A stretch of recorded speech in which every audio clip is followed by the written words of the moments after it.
Eles que tiverem olhos de ver, que é uma afirmação que Jesus comumente usava, né? Luca não. Reflexão acerca da alegoria da caverna do Evangelho. A gente vai tentar fazer uma reflexão, né, no paralelo, em cima justamente dessa proposta que Jesus fazia, né? Quando ele dava algum ensinamento, ele sempre de alguma forma demandava que cada um de nós tinha que ser capaz de tirar daquele fato, né, daquela máxima, né, ou seja, daquele ensinamento que estava sendo passado de alguma forma, mas que cabia a cada um de nós irmos lá e realmente entendermos, né, qual a mensagem que estava querendo se passar. Então, cada pessoa diante, né, de um ensinamento que Jesus passava de forma verbal, ou de um exemplo que ele dava, ou de um fato que ocorria, acerca do qual ele fazia algum comentário, cada um tinha que ser capaz de observar e extrair aquele conhecimento que era possível para aquela individualidade, que evidentemente nem todos, né, conseguiam extrair a mesma coisa, mas ele sempre nos provocava, no bom sentido, de que essa responsabilidade pela busca do conhecimento era nossa, não era dele. Então isso já é um primeiro ensinamento interessante. Jesus era um mestre, era até tratado assim, mas ele já dizia que o verdadeiro conhecimento não é algo que vem de fora, de fora para dentro, mas é algo que, pelo nosso crescimento, nossa maturidade, nós temos que ser capazes cada vez mais de extrairmos aquele conhecimento. Isso já é um detalhe. O que a gente vai tentar fazer é reforçar isso através do ensinamento de Platão, vermos quais paralelos a gente pode tirar para a gente crescer um pouco mais. Então, qual é a proposta? Era que a gente primeiro visse um pouco sobre essa questão das figuras de linguagem que eram utilizadas, né, de uma forma ou de outra por Jesus e depois por Platão vai usar também. Víssemos a alegoria da caverna em si. Depois vamos pegar uma parábola, que é a parábola do reino, que é um exemplo perfeito sobre o uso, né, das alegorias e das figuras como uma forma de ensinamento. Por que é um exemplo perfeito? Porque nessa parábola, que é muito conhecida, além de Jesus contar a parábola, depois os discípulos ficam meio assim, poxa, porque diz, mas por que você não chega e fala logo? Aí ele vai explicar por que ele ensina através de parábolas. Então é um momento, é um dos poucos momentos em que Jesus, de uma forma mais direta, vai dizer por que ele usa as parábolas para o ensinamento. E no final, a gente iria dar uma olhada ali, alguma coisa já no Evangelho segundo o Espiritismo, quando Kardec faz esse paralelo entre Platão e Sócrates e a mensagem do cristianismo e, por consequência, do Espiritismo.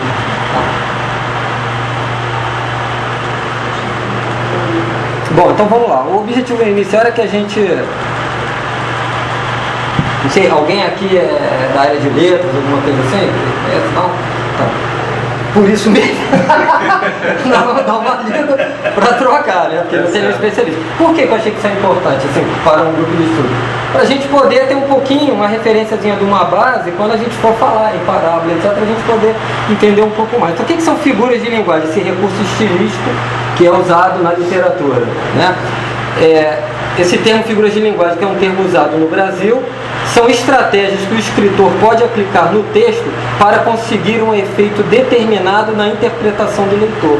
Então, o escritor, né, quando ele está querendo nos dizer alguma coisa, né, ele não pode se valer apenas de um recurso racional, matemático, de dizer para a gente 1 mais 1 é 2. Por quê?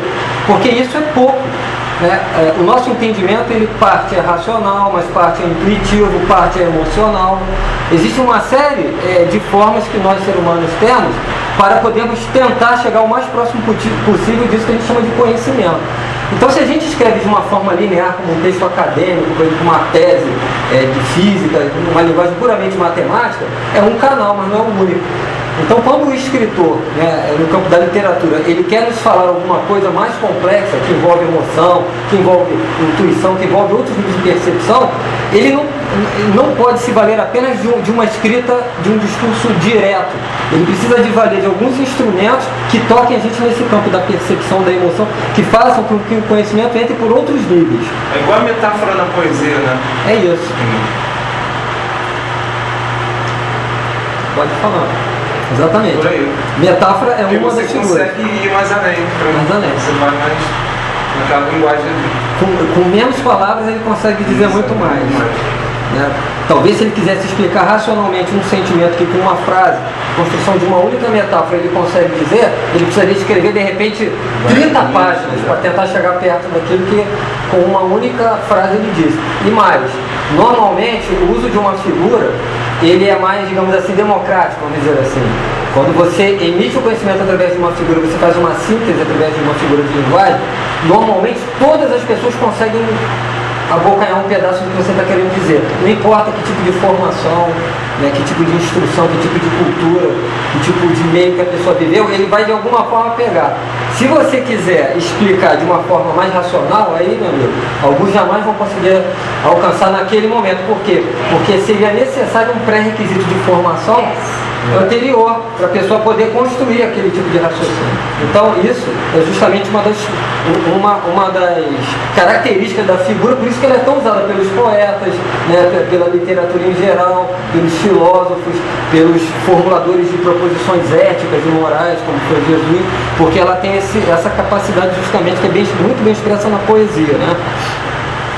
São formas de expressão mais localizadas em comparação as funções de linguagem, que são características globais do texto. Podem relacionar-se com aspectos semânticos, fonológicos ou sintáticos das palavras afetadas, é muito usado no dia a dia das pessoas. Então aqui você usa, no campo semântico, às vezes você quer dizer uma coisa, você não vai usar aquela palavra própria, mas você vai uma palavra que está no campo semântico, ou seja, uma palavra que está ligada àquela ideia geral. Então quando a gente vai pensar, determinadas palavras se unem por famílias, por grupos que têm características em comum, que remetem a ideias do mesmo campo, né? Fonológicos, né? A gente vê que os timbres, as entonações, tudo isso faz parte da comunicação. Uma mesma frase, quando você muda uma entonação, ela já muda o sentido. E mais, então sintático, quando você muda uma construção, a forma como você constrói aquela frase, é muito comum a gente ver, por exemplo, no uso da vírgula, da pausa. Aí uma vírgula que se mude de lugar, inverte totalmente o sentido. Né? Ela pode ir da negativa para a afirmação apenas de você tirar a vírgula do início para o fim de uma mesma palavra. O que antes queria dizer sim, passa a querer dizer não. Então, quando o escritor, né, ele começa, né, e aí a gente está falando de escritor, mas não é só o escritor, né, quando qualquer um começa a construir ideias através da linguagem, e ele usa a figura essas figurações trabalhando com todos esses recursos. E aí vem a riqueza, que, olha que interessante que ele fala no final, é muito usada no dia a dia das pessoas. Então, apesar desses termos e tudo, nós estamos falando algo da academia, né? Nós estamos falando uma coisa que todo dia todas as pessoas, vai no interior. Que lugar mais rico no uso dessas figurações do que aquela pessoa do interior que convive com a natureza, né? E tem os ditados, e tem as comparações, e tem a poesia que nasce da vida daquelas pessoas. É exatamente isso aí. Você vê o negócio da morte, né? Bateu as botas, abotoou o paletó. São tudo expressões que você, né? Nessa época, Jesus era muito perseguido, então tinha várias pessoas, né, de várias, exatamente mesmo do próprio rei, né? Ele usava para falar com pessoas, com reis, ele se dava muito bem com os políticos também, então ele tinha que enquadrar, falar tudo que ele queria falar, mas sem ofender aquela pessoa. A pessoa não se sentisse ofendida. E nem o pobre se sentisse mais ofendido do que ele era, mais refinado do que naquela época ele era. Tanto as prostitutas, quanto as pessoas que eram leprosas, né? Quanto as pessoas até que não davam a mínima para quem não tinha nada. Então eu quero contar. Aí eu quero que assim, É essa flexibilidade, essa capacidade que esse tipo de transmissão de uma mensagem de conhecimento tem. De falar para todos, né? De em alguns momentos falar propositadamente para que a mensagem esteja ali, mas nem todos vejam. Né? Então, é o que você falou, ele vai falar de repente no meio o estilo. Ele disse, mas nem todos alcançaram. Mas a mensagem está ali. E aquele cara está achando que ele falou até uma bobagem, porque ele não tem os olhos dele, ele não tem a capacidade de enxergar. Quando Jesus conversa com Nicodemos, por exemplo, segundo, na nossa interpretação espírita, pelo menos, né, falando sobre a reencarnação, ele se espanta dizendo, pô, Nicodemos, mas você que é doutor da lei, não conhece essas coisas. Ele estava achando que estava falando uma coisa meio trivial, de repente ele percebe que Nicodemos está ficando meio assustado, ó, com o que ele está dizendo, e aí você vê que ele se espanta, mas você não sabe dessas coisas que eu estou falando? Então, para alguns, ele falava a mesma coisa. Para alguns, aquilo era cercado de mistérios, de repente, até o protegia, porque se ele fosse muito aberto, ele não teria nem chance de colocar a mensagem, né? E para outros, ele estava falando claríssimo, porque as pessoas estavam tendo acesso àquilo que ele estava dizendo naquele instante. Então, isso é uma característica das figuras, por isso que a gente usa, desde os literatos até as pessoas mais simples, a gente usa constantemente esses artifícios de linguagem. Tá? Algumas que nos interessam, são muitas, né, figuras de linguagem que existem, né? Mas as que nos interessam aqui dar uma olhadinha. A primeira é a alegoria, né? A alegoria, eu vou pulando aqui mais do que nos interessa, né? É uma figura de linguagem mais especificamente de uso retórico, quer dizer, de uso no discurso, que produz a virtualização do significado, ou seja, sua expressão transmite um ou mais sentidos que o da simples compreensão do literal. Então, quando a gente usa uma alegoria, é justamente porque é muito comum a gente no dia a dia. Eu chego, por exemplo, o Anderson chega aqui a me falar uma coisa, ele me diz: Luiz, 1 mais 1 é igual a 2. Aí eu faço assim, né? Aquela cara de que doeu, né? Não entendi. 1 mais 1 é igual a 2? Ele só pela minha expressão, olha como é que o uso da linguagem envolve vários campos, né? Ele já entendeu, poxa, o Luiz não conseguiu alcançar que 1 mais 1 é igual a 2. Aí ele vai usar um outro recurso. Bom, já que o recurso racional direto explícito não funcionou, ele vai usar uma alegoria. Ele vai construir algum tipo de figuração que transcenda aquele sentido meramente literal.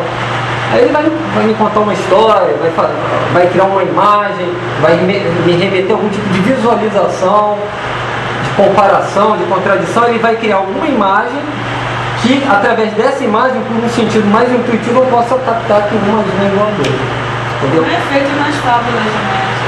Mesmo de conto de fábula, de criança. Exatamente. É que passa muito. A fábula exatamente é carregada bicho disso. papão, tipo, as crianças, pra não se afastarem muito de casa, senão o bicho papão vai pegar elas. Essas fábulas que a gente vê que é comum que é na fábula, que ao final, às vezes, inclusive a própria fábula coloca isso, né? A chamada moral da história. Né? Que é justamente aquilo que a história queria dizer. O cara contou aquela história inteira, normalmente essa moral é uma síntese de 1 ou 2 linhas, né? Só que se o cara diz aquilo direto, ou a pessoa não entende, ou então não causa efeito, outro objetivo do uso dessas figuras, né, quando elas são utilizadas, é dizer uma coisa até que as pessoas entendem, mas que naquele momento você quer causar algum efeito maior nelas, algum recurso que cause mais impacto. Então você, ao invés de simplesmente chegar e dizer 1 mais 1 é igual a 2, aí você tá bom, aí vira, volta a conversar, você vai criar uma alegoria para que no final a pessoa chegue a essa conclusão de que 1 mais 1 é 2, mas de uma tal forma que aquilo vai ficar nela, porque vai causar um impacto, vai tocar a pessoa no nível emocional, no nível mais íntimo, no nível mais intuitivo, e a pessoa vai reter aquela informação. Né?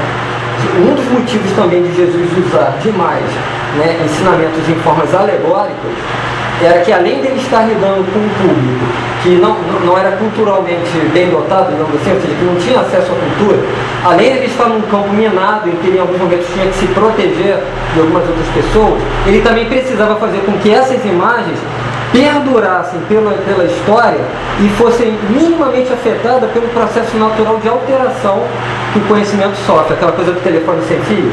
Eu falo aqui, quando chegar em você, a história já não é exatamente a que eu contei. Se eu falo 1 mais 1 é igual a 2, né, como a informação já é muito justa, a chance de chegar aí que 1 mais 1 já está dando 3,5, quase que 4, é muito grande. Quando eu revisto isso através de uma imagem, é como se eu blindasse. A essência da história vai perpassar pelos anos, pelos povos, pelas culturas, e de alguma forma ela vai ser preservada para que num futuro distante ou em qualquer época, aquela essência de que 1 mais 1 é 2, seja ela contada da forma que for, ela fique preservada. Então, por isso também que Jesus usava essas figuras.